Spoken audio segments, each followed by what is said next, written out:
11 AM ಸ್ವಾಗತ. ನಾನು ಪೃಥ್ವಿರಾಜ್ ಹಾರನಹಳ್ಳಿ. ದೇಶದ ಜನತೆಯನ್ನು ಉದ್ದೇಶಿಸಿ ಪ್ರಧಾನಿ ನರೇಂದ್ರ ಮೋದಿ ಕೆಲವೇ ಕ್ಷಣಗಳಲ್ಲಿ ಮನ್ ಕಿ ಬಾತ್ ಕಾರ್ಯಕ್ರಮದ ಬಗ್ಗೆ ಮಾತನಾಡಲಿದ್ದಾರೆ.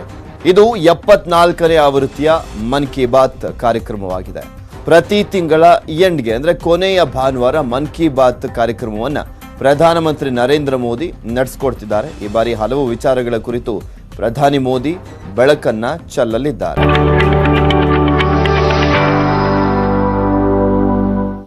मेरे प्यारे देशवासियों, नमस्कार। कल माघ पूर्णिमा का पर्व था। माघ का महीना विशेष रूप से नदियों, सरोवरों और जल स्रोतों से जुड़ा हुआ माना जाता है। हमारे शास्त्रों में कहा गया है, माघे निमग्ना सलिले शुशीते विमुक्त पापा त्रिदिवम प्रयांति, अर्थात माघ महीने में किसी भी पवित्र जलाशय में स्नान को पवित्र माना जाता है। दुनिया के हर समाज में नदी के साथ जुड़ी हुई कोई न कोई परंपरा होती ही है। नदी तट पर अनेक सभ्यताएं भी विकसित हुई हैं। हमारी संस्कृति क्योंकि हजारों वर्ष पुरानी है, इसलिए इसका विस्तार हमारे यहाँ और ज्यादा मिलता है। भारत में कोई ऐसा दिन नहीं होगा जब देश के किसी न किसी कोने में पानी से जुड़ा कोई उत्सव न हो। माघ के दिनों में तो लोग अपना घर, परिवार, सुख सुविधा छोड़कर पूरे महीने नदियों के किनारे कल्पवास करने जाते हैं। इस बार हरिद्वार में कुंभ भी हो रहा है।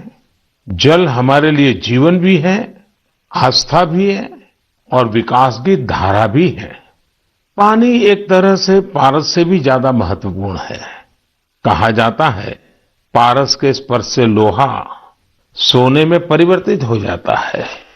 वैसे ही पानी का स्पर्श जीवन के लिए जरूरी है, विकास के लिए जरूरी है। साथियों, माघ महीने को जल से जोड़ने का संभवतः एक और भी कारण है। इसके बाद से ही सर्दियां खत्म हो जाती हैं और गर्मियों की दस्तक होने लगती हैं। इसलिए पानी के संरक्षण के लिए हमें अभी से ही प्रयास शुरू कर देने चाहिए।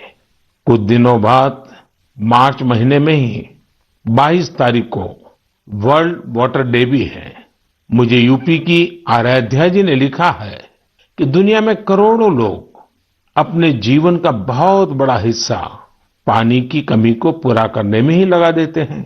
बिन पानी सब सून, ऐसे ही नहीं कहा गया है। पानी के संकट को हल करने के लिए एक बहुत ही अच्छा मैसेज पश्चिम बंगाल के उत्तर दिनाजपुर से सुजीत जी ने मुझे भेजा है। सुजीत जी ने लिखा है कि प्रकृति ने जल के रूप में हमें एक सामूहिक उपहार दिया है, इसलिए इसे बचाने की जिम्मेदारी भी सामूहिक है। ये बात सही है। जैसे सामूहिक उपहार है, वैसे ही सामूहिक उत्तरदायित्व भी है। सुजीत जी की बात बिल्कुल सही है।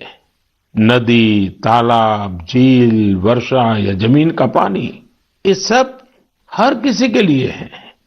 साथियों, एक समय था जब गांव में कुएं, पोखर, इनकी देखभाल सब मिलकर करते थे। अब ऐसा ही एक प्रयास तमिलनाडु के तिरुवन्नामलाई में हो रहा है। यहां स्थानीय लोगों ने अपने कुओं को संरक्षित करने के लिए अभियान चलाया हुआ है। ये लोग अपने इलाके में वर्षों से बंद पड़े सार्वजनिक कुओं को फिर से जीवित कर रहे हैं। मध्य प्रदेश के अगरोदा गांव की बबीता राजपूत जी भी जो कर रही है, उससे आप सभी को प्रेरणा मिलेगी। बबीता जी का गांव बुंदेलखंड में है। उनके गांव के पास कभी एक बहुत बड़ी झील थी जो सूख गई थी। उन्होंने गांव की ही दूसरी महिलाओं को साथ लिया और झील तक पानी ले जाने के लिए एक नहर बना दी। इस नहर से बारिश का पानी सीधे झील में जाने लगा। अब ये झील पानी से भरी रहती है। साथियों, उत्तराखंड के बागेश्वर में रहने वाले जगदीश कुनियाल जी का काम भी बहुत कुछ सिखाता है। जगदीश जी का गांव और आसपास का क्षेत्र पानी की जरूरतों के लिए एक प्राकृतिक स्रोत पर निर्भर था, लेकिन कई साल पहले ये स्रोत सूख गया। इससे पूरे इलाके में पानी का संकट गहराता चला गया। जगदीश जी ने इस संकट का हल वृक्षारोपण से करने की ठानी। उन्हें पूरे इलाके में गांव के लोगों के साथ मिलकर हजारों पेड़ लगाए और आज उनके इलाके का सूख चुका वो जल स्रोत फिर से भर गया है।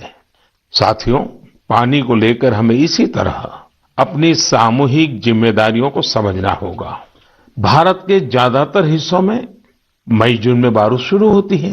क्या हम अभी से अपने आसपास के जल स्रोतों की सफाई के लिए, वर्षा जल के संचयन के लिए 100 दिन का कोई अभियान शुरू कर सकते हैं?